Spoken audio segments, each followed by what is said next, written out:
Assalamualaikum, saya Nadia Safitri dari Perbankan Syariah, peserta KKNDR IAIN Kediri 091 2021. Varian baru COVID-19 yang bermutasi dari luar negeri kini dipastikan sudah masuk ke wilayah Indonesia.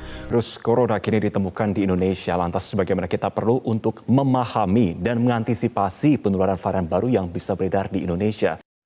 Untuk Anda yang masih bekerja dan terpaksa beraktivitas di luar rumah, tentu paling rentan terhadap paparan virus COVID-19. Begitu juga ada yang masih berbelanja kebutuhan harian atau naik kendaraan umum.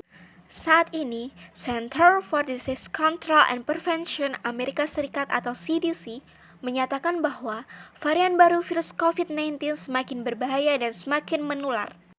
Sehingga salah satu cara untuk menangkalnya adalah menggunakan masker. Di tengah munculnya varian baru virus COVID-19 ini, timbul sebuah pertanyaan. Apakah masker yang kita gunakan sehari-hari cukup untuk menangkal virus COVID-19?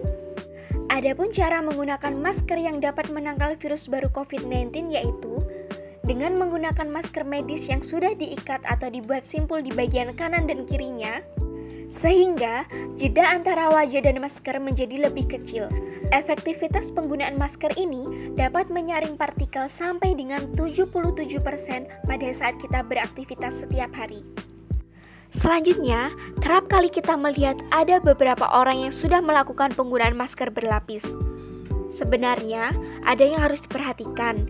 Jika kita ingin menggunakan masker berlapis, pastikan lapisan pertama yaitu menggunakan masker medis. Kemudian lapisan kedua menggunakan masker kain.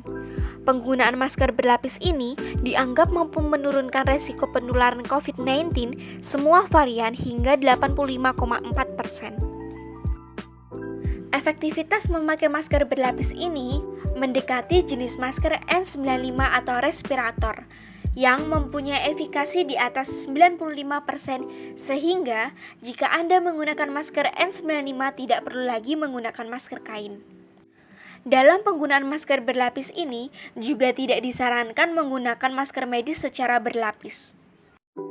Tapi apapun strateginya, tentu yang paling aman saat ini adalah mengurangi aktivitas yang tidak perlu di luar dan tetap di rumah saja.